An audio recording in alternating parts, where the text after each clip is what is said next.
Hi guys, ಎಲ್ಲರಿಗೂ ಕೂಡ ASV ಅಕಾಡೆಮಿಗೆ ಸ್ವಾಗತ. ನೋಡಿ ಗೈಸ್, ತುಂಬ ಜನ ಕನ್ಫ್ಯೂಷನ್ ಮಾಡ್ಕೊತಿದ್ದೀರ. ನಮ್ಮದು ಅದು ಬಿಟ್ರಾ, ನಮ್ಮದು ಇದು ಬಿಟ್ರಾ, ನಮ್ಮದು ನಾನ್ HK ಇದೆ, ನಮ್ಮದು HK ಇದೆ, ನಮ್ಮದು ಬೆಸ್ಕಾಮ್ ಇದೆ, ಚೆಸ್ಕಾಮ್ ಇದೆ. ಸಿಕ್ಕಾಪಟ್ಟೆ ಜನ ಎಲ್ಲ ಕಮೆಂಟ್ ಮಾಡಿ ಕೇಳ್ತಿದ್ದೀರಾ. ಅದಕ್ಕಾಗಿ ಒಂದು ಸೊಲ್ಯೂಷನ್ ತೊಗೊಂಬಂದಿದ್ದೀನಿ, ಕ್ಲಾರಿಫಿಕೇಷನ್ ವಿಡಿಯೋ. ನಿಮಗೇನಾದರೂ ಇದು ಇಷ್ಟ ಆಯ್ತು ಅಂತಂದರೆ, ಇದೇ ರೀತಿ ನಿಮಗೆ ನೆಕ್ಸ್ಟ್ ಏನಾದ್ರು ಕ್ಲಾರಿಫೈ ವಿಡಿಯೋ ಬೇಕು ಅಂದರೆ, ಮತ್ತೇನಾದರೂ ಯೂಸ್ಫುಲ್ ಕಂಟೆಂಟ್ ಬೇಕು ಅಂದರೆ ಸಬ್ಸ್ಕ್ರೈಬ್ ಮಾಡಿ ಇಟ್ಕೊಂಡಿರಿ, ಮತ್ತು ಒಂದು ಲೈಕನ್ನು ಕೊಟ್ಟು ಮುಂದೆ ಹೋಗ್ರಿ. ಓಕೆ, ಈಗ ನೋಡ್ತಾ ಹೋಗೋಣ. ಕರ್ನಾಟಕ ವಿದ್ಯುತ್ ಪ್ರಸರಣ ನಿಗಮ ಲಿಮಿಟೆಡ್.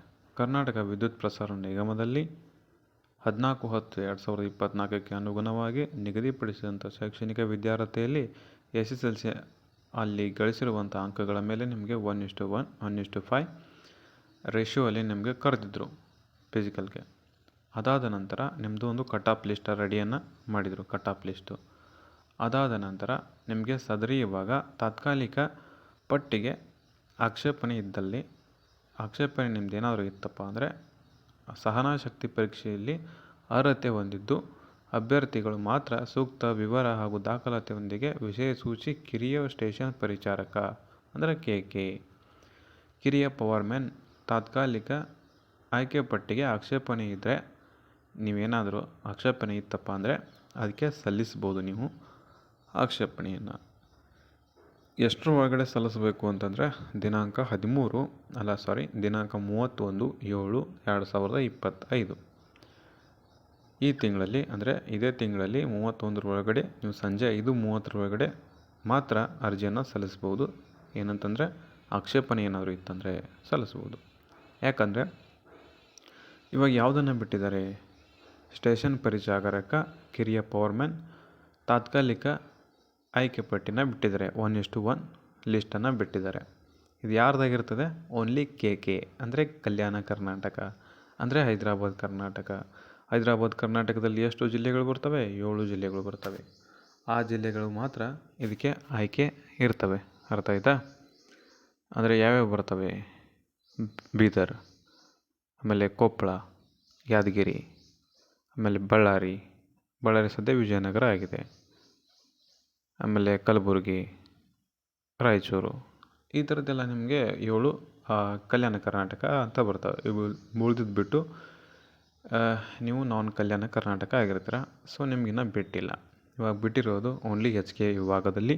ಅದು ಯಾವ್ದು ಬಿಟ್ಟಿದ್ದಾರೆ? ಬ್ಯಾಕ್ಲಾಗ್ ಹುದ್ದೆಗಳನ್ನ ಬಿಟ್ಟಿದ್ದಾರೆ. ಬ್ಯಾಕ್ಲಾಗ್ ಹುದ್ದೆದ್ದು 1:1 ಬಿಟ್ಟಿದ್ದಾರೆ.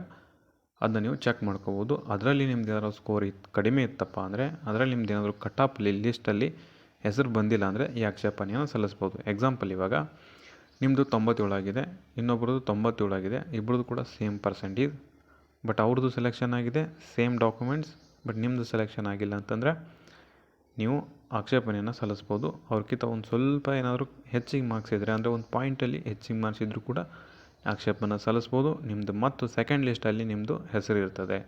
ಸೊ ಇದಿಷ್ಟು ಸ್ವೀಟ್ ಆ್ಯಂಡ್ ಶಾರ್ಟ್ ಮಾಹಿತಿ ಆಗಿತ್ತು, ನಿಮಗೆ ಕ್ಲಾರಿಫಿಕೇಷನ್. ಇದು ಬಿಟ್ಟರೆ ಇನ್ನೂ ಯಾವ ಬಂದಿಲ್ಲ. ಬಂದಾಗ ನಾನು ವಿಡಿಯೋನ ಮಾಡಿ ಕಂಪಲ್ಸರಿಯಾಗಿ ಹೇಳ್ತೀನಿ ನಿಮಗೆ ಏನು ಮಾಡಬೇಕಲ್ಲ, ಗೊತ್ತಾಯ್ತಲ್ಲ. ಇದೇ ರೀತಿ ಯೂಸ್ಫುಲ್ ಕಂಟೆಂಟ್ಗಳಿಗಾಗಿ ಸುಮ್ಮನೆ ತಲೆ ಕೆಡಿಸ್ಕೊಂಡಿರ್ತಾರೆ, ನಮ್ಗೆ ಅದು ಬಂತು ಇದು ಬಂತು, ಸುಮ್ಮನೆ ಅವ್ರಿಗೆ ಮೆಸೇಜ್ ಮಾಡಿದೆ, ಇವ್ರಿಗೆ ಮೆಸೇಜ್ ಮಾಡಿದೆ, ಅವ್ರಿಗೆ ಕಾಲ್ ಮಾಡಿದೆ, ಸಿಕ್ಕಾಪಟ್ಟೆ ಗೊಂದಲ ಮಾಡ್ಕೊಂಡಿರ್ತಾರೆ. ಏನೂ ಗೊಂದಲ ಮಾಡ್ಕೋ ಅವಶ್ಯಕತೆ ಇಲ್ಲ. ಚಾನಲ್ಗೆ ಸಬ್ಸ್ಕ್ರೈಬ್ ಮಾಡಿ ಇಟ್ಕೊಂಡಿರಿ, ಎಲ್ಲ ಹೇಳ್ತೀನಿ ನಿಮಗೆ. ಮತ್ತು ಕೆಳಗಡೆ WhatsApp group link, WhatsApp channel link, ಮತ್ತು ಟೆಲಿಗ್ರಾಮ್ ಗ್ರೂಪ್ ಲಿಂಕು ಎಲ್ಲ ಕೊಟ್ಟಿರ್ತೀನಿ. ಜಾಯ್ನ್ ಆಗಿ, ಅಲ್ಲಿ ಕೂಡ PDF ಎಲ್ಲ ಹಾಕ್ತಿರ್ತೀನಿ. ಓಕೆ, ಆ PDF ನಿಮಗೇನಾದ್ರು ಬೇಕಂದರೆ ಟೆಲಿಗ್ರಾಮ್ ಗ್ರೂಪ್ಗೆ ಜಾಯ್ನ್ ಆಗಿ. ಓಕೆ, ಸೊ ಮತ್ತೆ ಸಿಗೋಣ. ಎಲ್ಲರಿಗೂ ಕೂಡ ಧನ್ಯವಾದ. ಹೆಂಗೆ ಏನಾದರೂ ಕಮೆಂಟ್ ಇದ್ದರೆ ಕಮೆಂಟ್ ಮಾಡಿ.